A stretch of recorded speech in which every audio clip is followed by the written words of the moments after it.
Welcome. For today's project, I'm going to be installing a System 16B multi-board. It was created by Apocalypse and built by Mitsurgi-X on the arcade projects forums. Got a board right here. Basically, it's a pretty straightforward board. All the games are stored on EEPROMs, and then you can change them using the dip switches right here. There's also a selector that you can connect into the pin header right there that you can use to change games without having to use the dip switches. I'm actually got an OLED selector coming on the way from Frank FGS on the Arcade Projects forum, and I'll have a video later about installing and using that OLED selector. But anyway, the multi itself is pretty straightforward. You can get it, have it sent to you with EEPROMs included or not. I decided to just have the EEPROMs included to save some trouble on sourcing them. They are shipped blank, so you have to program them. I'll cover that in the video. And just here to the left is the System 16B board I'm going to be putting it into. I actually have two boards here, but I wanted to demonstrate a difference, one difference between them when it comes to installing the multi. So for the most part, all you'd have to do is just detach the original game EEPROM board here and then drop in the multi-board. But there's one catch, and that is that Sega, depending on the original game, would use either an encrypted CPU or an encrypted sound CPU. So main CPU, sound CPU. So this board has the encrypted sound CPU. You can see because it's kind of a little plastic shell with the battery stored inside, and then a standard 68,000 main CPU here. The other donor board I have here on the left is the other way around. It's got the encrypted main CPU and a standard sound CPU. So depending on what kind of board you have, you'll need to remove whatever the encrypted CPU is, sound or main CPU, and then replace it with a standard one. So I went and purchased, I got a Z80 sound CPU here and a 68,000 main CPU here, both of which I ordered from Buy IC Now on the internet. The speeds on these are actually a little bit higher. This is a 12 megahertz main CPU, for example, and the original on the B board runs at 10 megahertz. It's okay if you buy a faster rated CPU, it'll run fine underclocked, but you can't go the other way. You don't want to buy like an 8 megahertz CPU and drop it in here, because then it'll get run at 10 megahertz.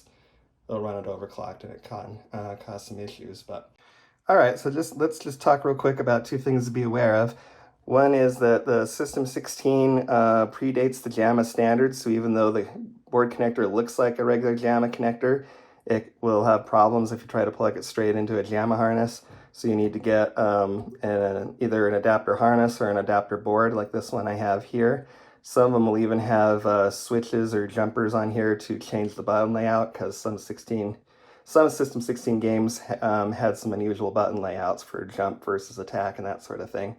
And you also, of course, need to make sure you have a System B converter. If you check the corner here, you can see it says it's B type. And an A type board won't work as a donor. So, all right, well, so the first thing you want to make sure of before starting out, of course, make sure your donor board works. There is a chance that if it uses the encrypted sound CPU, if it uses the encrypted main CPU, like this board does, if the battery inside here has gone bad, then the board might not boot anymore, in which case the multi would still work once you've replaced this encrypted CPU with a standard CPU, assuming nothing else has gone wrong with the board.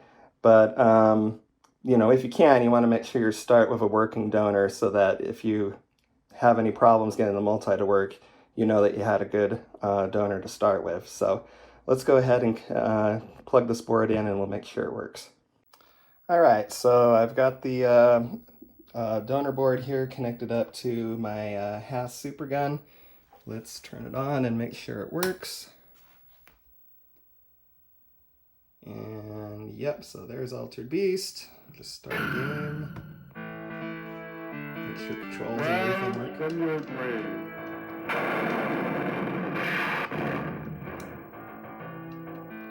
Okay, yep, so I can attack, I can jump. Yep, okay. trying to play it with one hand upside down, and it doesn't work, so. Alright, so our donor is good to go. Let's go ahead and start prepping for the multi.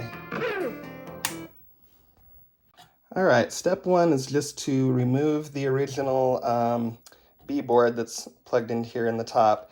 It's pretty straightforward. It's just pressed into place on 4 connectors, so you don't have to undo any screws or anything like that. You can just kind of use your hands to kind of carefully lift it free, and I'm only using one hand here, but you kind of want to just go around to each of the points and lift it little by little until it comes free. I might end up having to do it off camera, but you kind of get the idea at least. Oh, there's one, there's 2, there's 3. Oh, 4 is being stubborn. There it goes. Okay, I'll lift that free, and now we've got the entire board visible.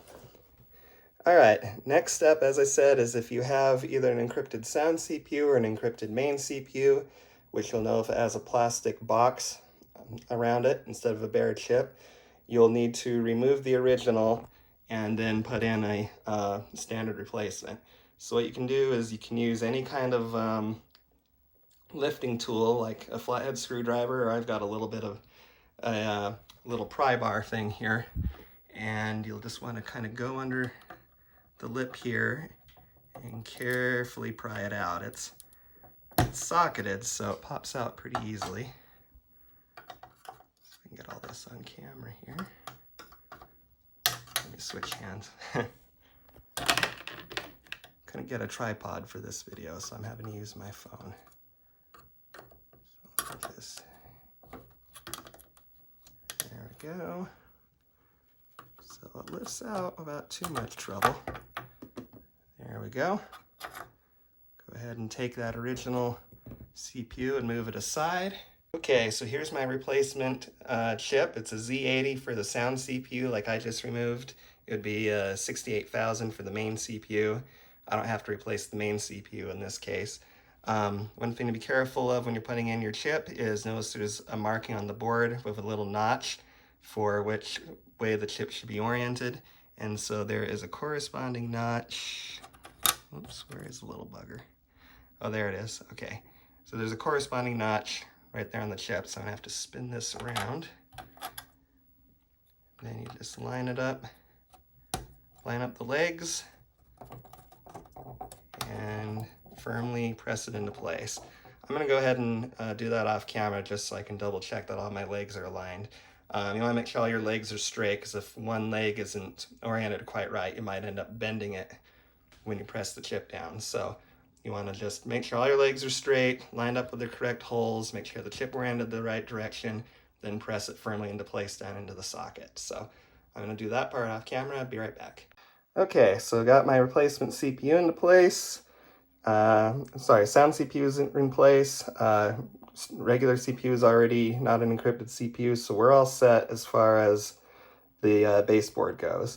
So now the next step is to get the multi itself prepared.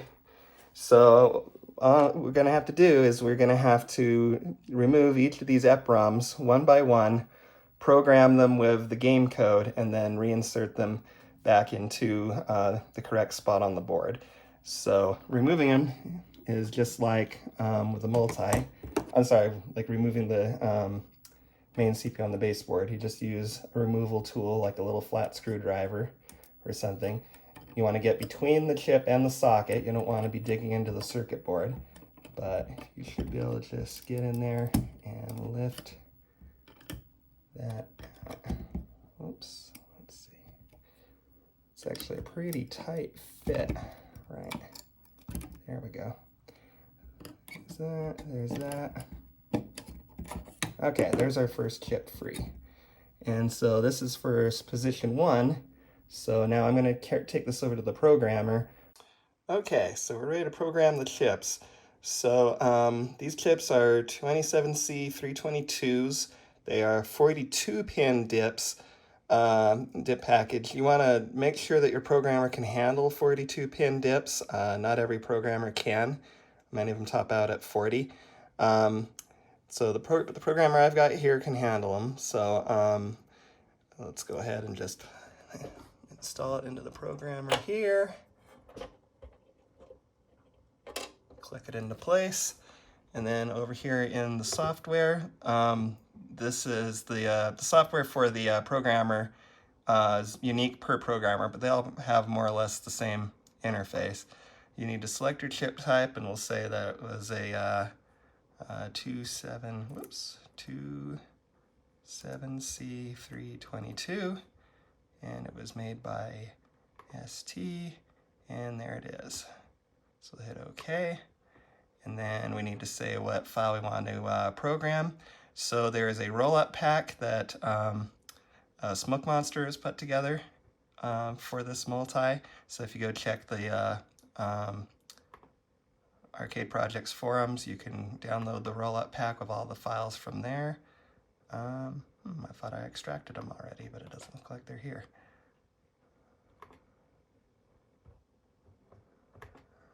Alright, so I'll just extract that to downloads. Oh, it says it's already there. How come I wasn't seeing the files?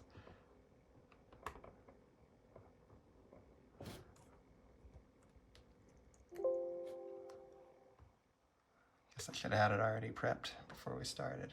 Let's see. There it is, System 16 roll-up. And this is the first chip, so you'll see they're numbered, 1, 2, 3, 4, 5, 6, etc.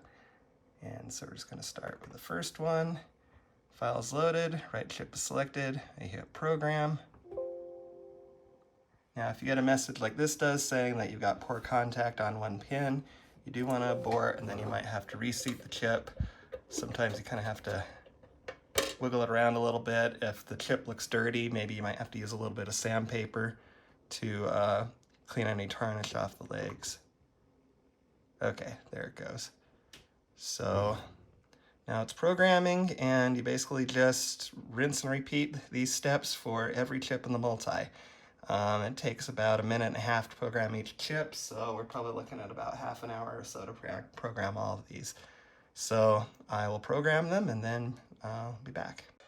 Okay, I'm in the middle of programming the EEPROMs, but I picked up on one or two things I wanted to just point out. One thing to note is that there is one chip that's a different type than all of the others.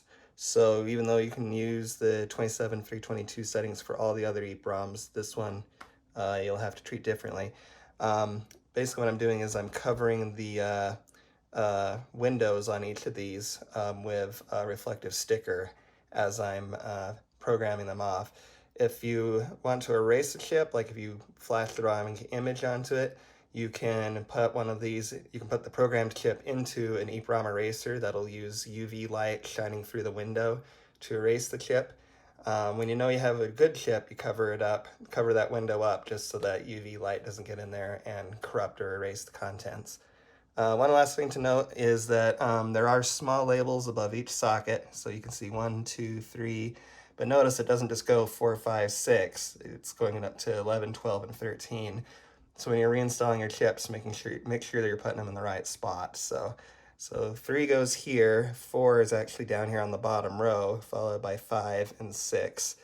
And then I believe 7 and 8, yeah, 7, 8, 9. So just watch those positions when you're installing the chips so that you get them in the right places. All right, so I've got all the EEPROMs programmed, and I think we're ready to go ahead and install the multi onto the main board here. One last thing is that before you install it, you just want to double check that all of your chips are pressed firmly into the sockets. Make sure you don't have any legs bent or sticking out. And then one other thing I forgot to mention earlier on your donor board is a few boards have a security module that plugs in right here. My board didn't have one, not all B boards have them, but if your board does, you'll want to take that out before installing the multi as well.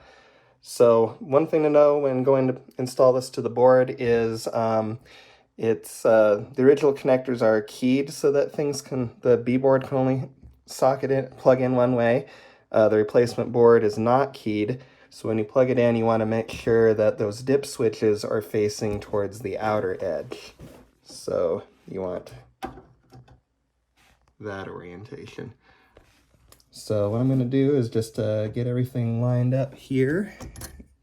There we go. And then just press it down into place. All right, that should do it. Let's go ahead and fire it up and see what we get. All right, so I'm going to turn it on and let's see what happens. That looks good.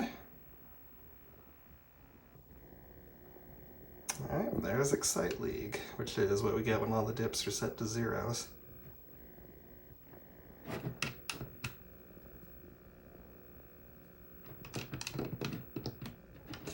Okay, trying to start it here.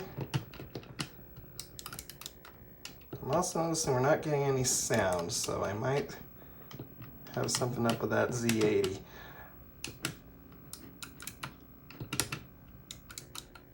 I haven't played this game before, but yeah, I'm pretty sure we should be getting sound here, so there must be something going on with that Z80. So maybe what I'll do is I'll go ahead and take the Z80 out of my other donor that I know is a stock Z80, and I'll try that instead. It's possible that this Z80 that I bought on the internet is a dud, so let me try that. All right, so I got the sound working on the board finally. It took a little bit of troubleshooting. So what ended up being the problem was twofold. One was that with this shorter EEPROM here, the one that's a different model than the others, I had accidentally wrote the incorrect file to it. So I had to erase it and reprogram it again. So that was my mistake. And the other thing I discovered is it will not work with this Z80 that I bought for whatever reason. So for now I'm having to use the one from my donor board. My other donor board. So when you go to get another Z80 CPU to use, make sure you use a Z80A or a Z80B.